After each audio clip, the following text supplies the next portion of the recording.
5 साल में 10th करना, 7 साल में 12th करना, तो इस दौर में वो कर क्या रहे हैं? वो मान लो उनका कोई एग्जाम है, एग्जाम देने जा रहे हैं, लेकिन रास्ते में सम्मान और स्वाभिमान जो अपनी समाज के लिए है, उसका कोई उनको लग गया कि ये बंदा जो है हमारे सम्मान को चोट पहुंचा रहा है, बस वो वहाँ पे एग्जाम बाद में, बोर्ड का एग्जाम बाद में, अगले साल हो जाएगा, वो तो अगले साल भी आ जाएगा, ये पीटना तो आज ही है भाई, उसको पीटना तो आज ही है ना।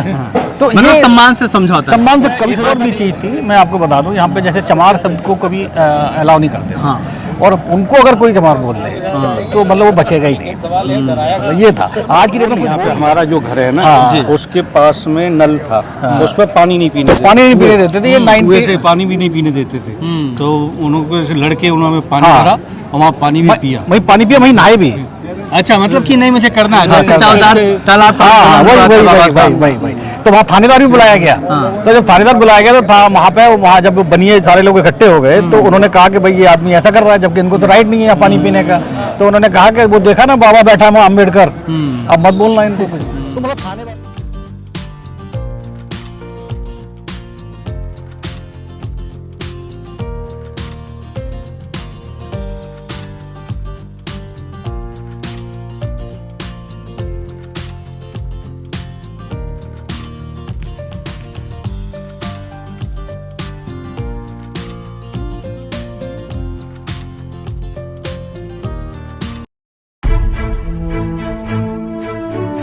जय भीम, नमस्कार, मैं हूं अशोक दास, आप देख रहे हैं दलित दस्तक। अप्रैल का महीना है जिसमें बाबा साहब डॉक्टर अम्बेडकर की और ज्योतिबा फुले की जयंती होती है, और इस महीने में अगर देश के किसी हिस्से में लाइब्रेरी खुले तो वो कहीं ना कहीं बाबा साहब और ज्योतिबा फुले के सपने के साकार होने जैसा है। हम हैं हाथरस जिले में, और ये हाथरस जिला का पुरदिल नगर है सिकंदराबाद का, और यहाँ पे नेताजी रामदयाल सिंह के नाम पे पुस्तकालय और शिक्षण केंद्र का आज उद्घाटन हुआ है, जिसके संचालन है डॉक्टर अंबेडकर जन कल्याण समिति पुरदिल नगर की, और मिशन पे बैक टू सोसाइटी है। अम्बेडकरवाद एक ऐसी धारा है जिससे हर दिन लोग लगातार जुड़ते जा रहे हैं और ये मिशन बढ़ता जा रहा है। लेकिन अम्बेडकरवाद के इतिहास को जब शुरू हुआ था तब से यहाँ तक पहुँचाने में अलग अलग वक्त में अलग अलग लोगों ने काफ़ी योगदान दिया है, और जिनके नाम पे नेताजी रामदयाल सिंह के नाम पे ये पुस्तकालय शुरू किया गया है, उनकी भी अपनी एक कहानी है। जिस जगह खड़े हैं हम, ये बहुत संघर्षों के बाद हासिल की गई ज़मीन है। इस इलाके में, हाथरस के इस इलाके में दलितों के बीच में और मनुवादियों के बीच में एक लंबा संघर्ष चला था। उस संघर्ष के दौर में नायक बन के निकले थे रामदयाल सिंह जी। उनसे जुड़े हुए लोग हैं उस वक्त के, और उनके घर के लोग हैं। मैं इसका अम्बेडकर जन कल्याण समिति का अध्यक्ष हूँ, ठाकुरदास मेरा नाम जी।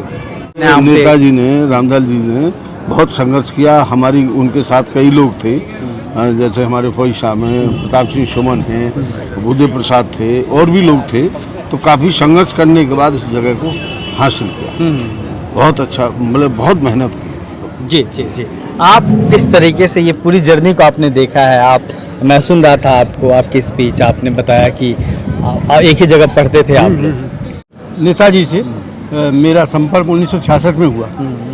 वो श्री वासवी कॉलेज में पढ़ते थे, मैं डीएस कॉलेज में पढ़ता था। उसके बाद मैंने डीएस से एमएससी किया मैथमेटिक्स में, फिर श्री वासवी कॉलेज में, उन्हीं के कॉलेज में आ गया मैं। वहाँ मैंने एलएलबी में एडमिशन लिया। तो वहाँ नेताजी ने मुझे जनरल सेक्रेटरी का चुनाव लड़ाया था। बहुत जुझारू थे वो, बहुत शक्तिशाली मजबूत लोग थे। उनके अंदर हिम्मत कूट कूट के भरी हुई थी, निडर थे, डर उनसे बहुत दूर भागता था नेताजी से। अब जैसे कि वो कह नहीं रहे थे, वो उन्होंने कहा बीवी सिंह ने कि पिताजी ने घर की तरफ नहीं देखा, उन्होंने समाज की तरफ ज़्यादा देखा। ये कहते थे कि बाबा साहब की एग्जाम्पल देते थे कि बाबा साहब ने खुद नहीं देखा समाज परिवार की तरफ, वो एग्जाम्पल देते थे। तो बहुत जुझारू, बहुत अच्छे लोग थे। लाइब्रेरी शुरू करने के पीछे क्या उद्देश्य था, वही क्यों शुरू? देखिए, अपना परिचय भी दीजिए। मेरा नाम प्रताप सिंह सुमन है, और मैं इस डॉक्टर अम्बेडकर जन कल्याण समिति का प्रबंधक हूँ जी। रामदयाल नेताजी से मैं साथ रहा, स्टूडेंट लाइफ थे, तो उनमें कई खूबियाँ थी। वो समाज की जहाँ भी मान सम्मान स्वाभिमान को ठेस पहुँचती थी, तो वो लाठी लेकर के सबसे आगे रहते थे। और कई बार मैंने उनको देखा और मेरा जीवन जो है रामदयाल नेताजी के साथ में जब मैं स्टूडेंट था तब से लेकर के अब तक, और जो ये जो अंबेडकर लाइब्रेरी के नाम से थी पहले, जो नेताजी के समय में शुरू हुई 1965 में या अच्छा, ये लाइब्रेरी पहले से थी? तो वो पहले कोई भवन नहीं था। तो वहाँ पर जो है और अपने कमरे में ही चलाते थे, तो हम लोग वहाँ पर जाते थे। अच्छा, अखबार मतलब इतनी जागरूकता थी कि अपने कमरे से ही लाइब्रेरी शुरू कर दी थी। तो हम वहाँ पर जाते थे पढ़ने। उसके बाद फिर जो है रामदयाल नेताजी जो है समिति बनाई। उस समिति में मैं लगभग 35 वर्ष पहले इसका मेंबर बना। मेरे कार्य को देख के उन्होंने मेंबर बनाया, और फिर जब वो इस दुनिया से चले गए 17 अप्रैल 2004 को जी, तो फिर वो सारी जिम्मेवारी मेरे ऊपर आई। जी, ये जो है, ये जो जगह है, उनकी बहुत अच्छी सोच रही थी कि एक लाइब्रेरी सार्वजनिक जगह पर होनी चाहिए। उसको लेके ये तो यहाँ पर चकबंदी हुई, चकबंदी।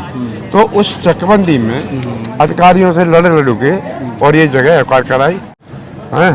फिर जो है 2002 में फिर हम पर यहाँ पर एक भाजपा का चेयरमैन था शांति स्वरूप राणा, उसने फिर इसको हड़पने की कोशिश की। तो हम उसके खिलाफ हाई कोर्ट तक गया मैं, और आज वो जगह हमने एक लंबी लड़ाई लड़नी पड़ी इस जगह को समिति के नाम में हमने जो है करवाया, रजिस्टर्ड कराया। और उद्देश्य हमारा ये है कि जो बाबा साहब का जो सपना था, जो हर माँ बाप का सपना होता है कि हमारे बच्चे पढ़े लिखें, आगे बढ़े, डॉक्टर बने, इंजीनियर बने, और हर क्षेत्र में वो अपना विस्तार करें, और उसी क्षेत्र में हम लोग रात दिन अपना काम करें। जी, बहुत शुक्रिया सर। उस वक्त में मतलब मुझे लगता है 60 का दशक था कि 50 का दशक था? 60 के दशक में जिस तरीके से एक रस्साकसी होती थी, तमाम जो मनवादी थे वो दबाने की कोशिश करते थे, जो अनप्रिविलेज्ड लोग हैं उनको, जो वंचित समाज के लोगों को, उस वक्त में लड़ना और सबके लिए खड़े होना कितना महत्वपूर्ण था? क्या स्थिति थी? यहाँ पर 3 कॉलेज थे। आप अपना परिचय दीजिए। मेरा नाम राजा राव फौजी है जी, मैं सिकंदर राव का रहने वाला हूँ। जब हम पढ़ते थे MI कॉलेज, एक GS कॉलेज और एक ये थी क्या नाम कुर्दिल नगर की SGR इंटर कॉलेज। तो यहाँ इनमें जो ठाकुरों के बच्चे थे वो जाटों के बच्चे हर वक्त उत्पीड़न करते थे। तो फिर नेताजी से शिकायत की जाती थी, तो नेताजी फिर उसका बंदोबस्त करते थे, प्रबंध करते थे, उनसे लड़ाई झगड़ा मारपीट करते थे। इवन फिर उनके साथ पूरा समाज भी आ जाता था, उनके फिर लट्ठों से डंडों से पिटाई भी करते थे स्टूडेंट्स। तो वो ये संघर्ष उन्होंने किया, मतलब काफ़ी जो है उसका नतीजा ये निकला कि फिर उसके बाद कोई भी जाटों के लड़कों से कोई छेड़खानी नहीं करता। तो उस वक्त में जो हम लोग भी गांव से आते हैं, और तमाम लोगों गांव में यही कहानियाँ थी, उनको दबाने की कोशिश होती थी, कई तरीके से रास्ता रोकने की कोशिश करती थी, लेकिन एक कमी रहती थी, लड़ने वाले लोग आगे नहीं आते थे, जिसकी वजह से समाज साल दर साल पीछे होता गया। उस वक्त में लड़ना, नेताजी ने क्यों सोचा कि नहीं लड़ना है? क्या ऐसी चीज़ थी उनको और से अलग? उनके साथ में एक टीम थी जो मैंने अभी बताया था, वहाँ पर कुर्दिल नगर के भी थे, बूदे प्रसाद गौतम थे, मुलायम सिंह थे, और भी साथ आते थे। सिकंदर राव के CP सैलानी थे जो MP मेंबर पार्लियामेंट, उन्होंने एक तालेवर सिंह थे मास्टर जी, एक तालेवर सिंह और थे, एक अमर सिंह थे वकील साहब। तो और फिर सारा समाज उनके साथ इकट्ठा मतलब था कि पढ़ना है और लड़ना नहीं है, दबना नहीं है, ये एक जिद थी मन। हाँ, ये सबसे बड़ी खूबी रही।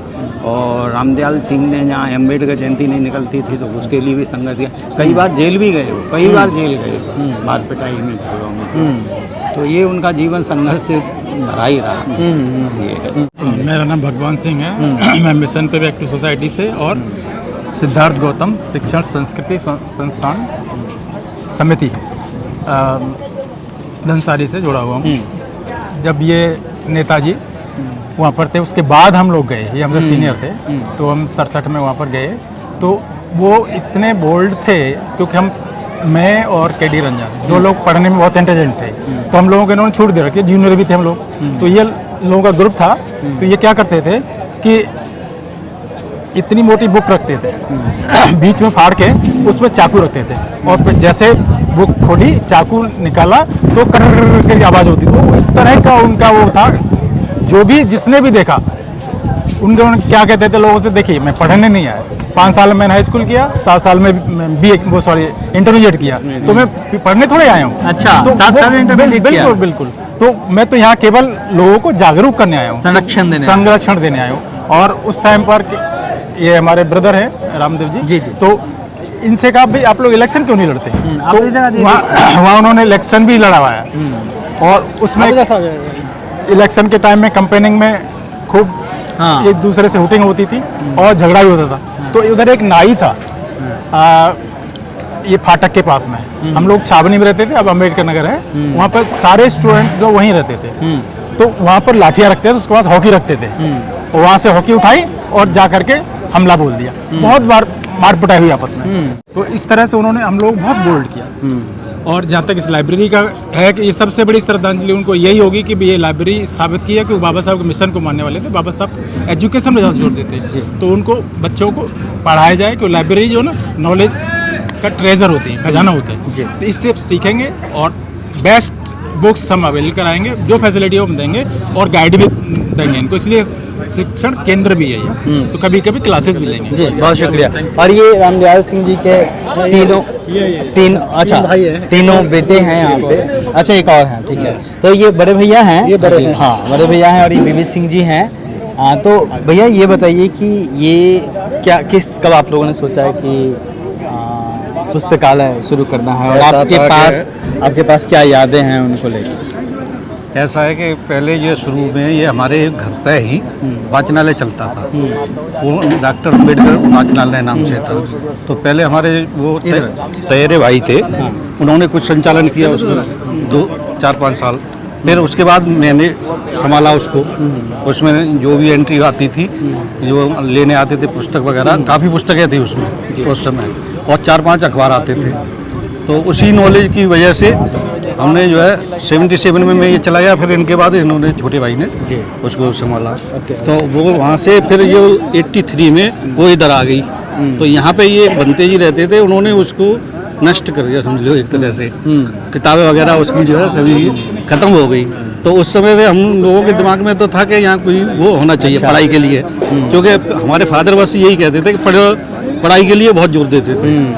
तो पढ़ाई के लिए जोर दिया, तो इसी वजह से हम जो है उसमें आगे बढ़ गए। तो फिर हमने छोटे भाइयों को भी ऐसे ही उस पर एजुकेशन पे ये शिक्षित बनो, चूँकि बाबा साहब के हम फॉलोअर थे ही पहले, इसलिए ये बस और तो कोई खास नहीं है। बीबी सिंह जी, आपने बहुत सारी बातें कही, बताई उनके बारे में। मतलब उस दौर में एक व्यक्ति का होना जो पढ़ता भी है, लड़ता भी है, अपने समाज के लोगों को संरक्षण भी देता है, बाबा साहब के मिशन के प्रति जागरूक भी है, अम्बेडकर जयंती निकालने के लिए लड़ाइयाँ भी लड़ता है, वनवादियों से लोहा भी लेता है। मैं कल इनकी ना एक सनद देख रहा था, बाई चांस ने दिखाई मुझे, मेरा ये छोटा भाई एक और है जी। तो सनद में देख रहा था, वो 1967 की है, और 1967 में और 12th की है, और उनका बर्थ है वो 37 का, यानी कि 30 साल की एज में उन्होंने 12th किया। तो 15 साल उन्होंने संघर्ष किया।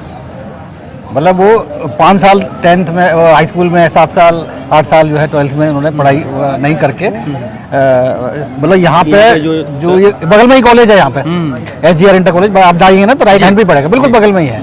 जहाँ से कॉलेज में उन्होंने तो 1967 से किया, इंटरमीडिएट थर्ड डिवीजन से। लेकिन हमारे जो कजन ब्रदर है डॉक्टर बालकृष्ण, जो MBBS बने बाद में, 1972 में उन्होंने कॉलेज टॉप किया है। 77 में इन्होंने कॉलेज टॉप किया। अच्छा। और 83 में मैंने कॉलेज टॉप किया। उसी कॉलेज बगल में कॉलेज। हाँ, 72 में उन्होंने किया था, 5 साल बाद हमने 77 में किया, और मैंने फिर 83 में वो मैंने टॉप किया। एक कॉलेज को हम टॉप करके फिर यहाँ से गए, और बाकी तो आपको पता ही है कि मेरी बेटी तो ऑल इंडिया टॉप किया। नहीं, तो अब 5 साल में 10th करना, 7 साल में 12th करना, तो इस दौर में वो कर क्या रहे हैं? हाँ, ये मेन बहुत इंपॉर्टेंट चीज़ है। जैसे वो मान लो उनका कोई एग्जाम है, एग्जाम देने जा रहे हैं, लेकिन रास्ते में सम्मान और स्वाभिमान जो अपनी समाज के लिए है, उसका कोई उनको लग गया कि ये बंदा जो है हमारे सम्मान को चोट पहुंचा रहा है, बस वो वहाँ पे एग्जाम बाद में, बोर्ड का एग्जाम बाद में, अगले साल हो जाएगा, वो तो अगले साल भी आ जाएगा। ये पीटना तो आज ही है भाई, उसको पीटना तो आज ही है ना। तो मतलब ये सम्मान से समझौता, सम्मान से कभी समझौता नहीं देखी है। यहाँ पे एक और भी चीज़ थी, मैं आपको बता दूं, यहाँ पे जैसे चमार शब्द को कभी अलाउ नहीं करते। हाँ।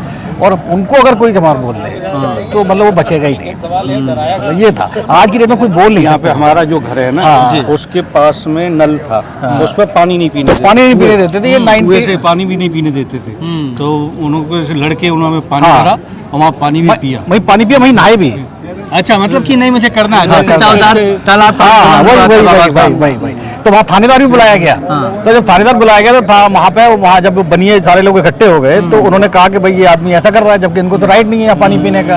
तो उन्होंने कहा कि वो देखा ना बाबा बैठा है अम्बेडकर, अब मत बोलना इनको कुछ भी। तो मतलब थानेदार को ये नॉलेज थी कि अब इनको अगर पानी पीने से मना किया तो मेरी भी नौकरी जा सकती है। तो ये संघर्ष रहा। फिर अम्बेडकर जयंती का बहुत बड़ा संघर्ष रहा, हमने बहुत संघर्ष देखा है।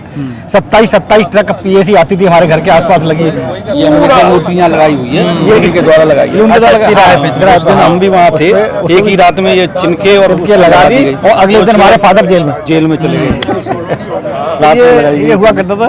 बल्कि एक बार तो अम्बेडकर जयंती पे ये अम्बेडकर की वो लेके आ रहे थे मूर्ति, 78 की बात है। वो मेरे भाई की शादी थी, वो है आज अम्बेडकर और बुद्ध की तस्वीर लेके आ रहे। तो पुलिस पड़ी थी, क्या कहता है ये जाने नहीं दे रहा था, जाने नहीं दे रहा, ये तस्वीर कैसे ले जा। और वो डंडा दिखा रहा, टूटा हुआ डंडा, मतलब देखा इतना पीटा हमने लोगों को। वो दौर था बाबा साहब की मूर्तियां ले जाने पे मतलब वो निकलने नहीं देते थे, निकलने नहीं देते थे। अम्बेडकर जयंती उस दौर में संघर्ष किया इन्होंने। उस दौर में संघर्ष। जी। और अब तो हाथरस जिला और बन गया है। तो इतना संघर्ष था हमारे समाज का कि वहाँ से बीपी मौर्य जनरल सीट पर भी जीते और यहाँ से ज्योति स्वरूप एमपी बने, दोनों एमपी बने और 8 एमएलए बने, 8-9 एमएलए बने। इतनी जागरूकता थी, ये जो इतना संघर्ष 1967 में। अच्छा, ये जो जगह है ये आरपीआई का गढ़ रहा है। उस टाइम पे मौर्य का यहाँ धाड़ होती थी हमेशा। हाँ, बीपी मौर्य। उन्होंने इलेक्शन भी लड़ा था एमपी का, हाँ, 1984 मैं बीएसपी का पहला इलेक्शन लड़ा था। अच्छा, ये लोकसभा का, बीएसपी का। हम लोगों ने घर घर जाके हम लोगों ने प्रचार किया। कौन से लड़ा? साइकिल ये और शासनी से एमएलए का लड़ा विधानसभा। एक घटना और है कि जब ये हम लोगों ने मूर्ति लगाई तो नेताजी घर पे थे, हम लोग नेताजी आज मूर्ति लग जाएगी तो लगा दी।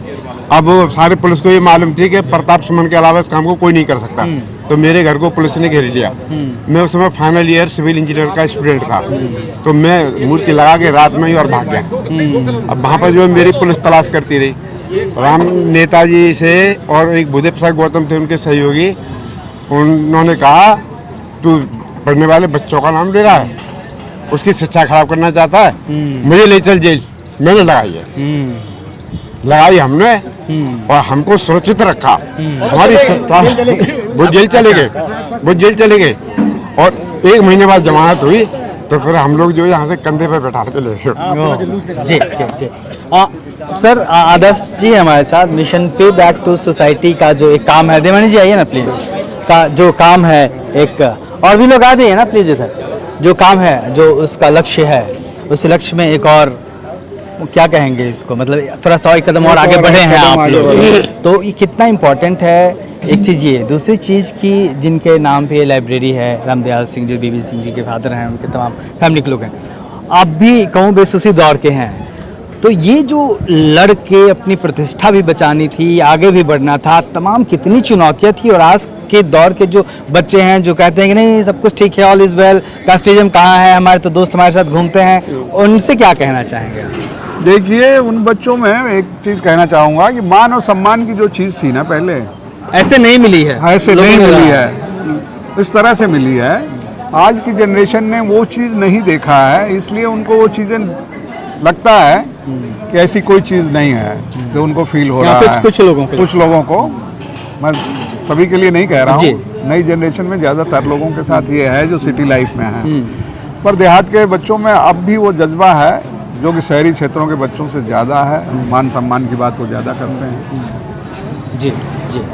देवानी जी, आपसे भी मैं इसी सवाल का जवाब चाहूँगा जो मैंने आदर्श सर से पूछा। नहीं, बिल्कुल आप सही कह रहे हैं। समय के दौर के साथ चीज़ें बदलती हैं और वो बदलते बदलते इतना बदल चुकी हैं कि हमको जो है वो हमारी आने वाली पीढ़ी को महसूस कम हो रहा है।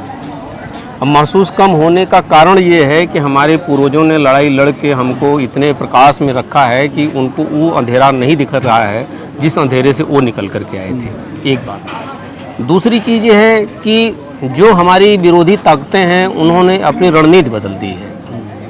जो सामने से हमारा नुकसान करना चाहते थे, हमको अपमानित करना चाहते थे, हम समाज की ताकत को देखते हुए, विरोध को देखते हुए वो हमारी जड़ पर प्रहार करने की तरफ तैयार है। यह शिक्षा हमारा बल था और आज हम लोग जितने लोग भी खड़े हैं इस संगठन के आदर्श से लेकर के हमारे सबसे जो नवीन छात्र हैं, सब 99% सब प्राइमरी स्कूलों के पढ़े हुए आए हुए, और आज प्राइमरी स्कूल लगभग अपनी मृत अवस्था में लगभग पहुंच चुके हैं। ये एक बड़ी चुनौती, कहीं एक साजिश है आप। जी। तो जब मतलब बेसिक हमारी चीज़ें ख़त्म कर दी जा रही हैं तो वहाँ से ये चीज़ें निकल करके आई। जी। तो और ऐसे दौर में कहीं ना कहीं जो ऐसे इंस्टीट्यूशंस हैं, पुस्तकालय हैं, वो काफ़ी मायने रखती हैं। तो जो नई पीढ़ी है उसको ये समझना होगा कि जो आज वो लाइफ जी रही है और कह रही है कि ऑल इज़ वेल है, दरअसल ऐसा है नहीं। एक दौर में तमाम लोगों ने संघर्ष किया, लड़े, सम्मान के लिए लड़े, आगे बढ़ने के लिए लड़े, और तब जाके एक बेहतर समाज आज उस लायक बन पाया है जहां वो चैन से रह पा रहे हैं। तो उन्हें ये भी सोचना होगा कि किस तरीके से जो रामदयाल सिंह और उन जैसे तमाम लोग जो अलग अलग क्षेत्रों में कहीं ना कहीं लड़ रहे होंगे, उनकी लड़ाई के बदौलत ही आज ये समाज रहने लायक बन पाया है, इस समाज के लिए, वंचित तबके के लिए। देखते रहिए दलित दस्तक और हमारे चैनल को लाइक करिए, सब्सक्राइब करिए, शेयर करिए, सहयोग भी करिए। जय हिंद।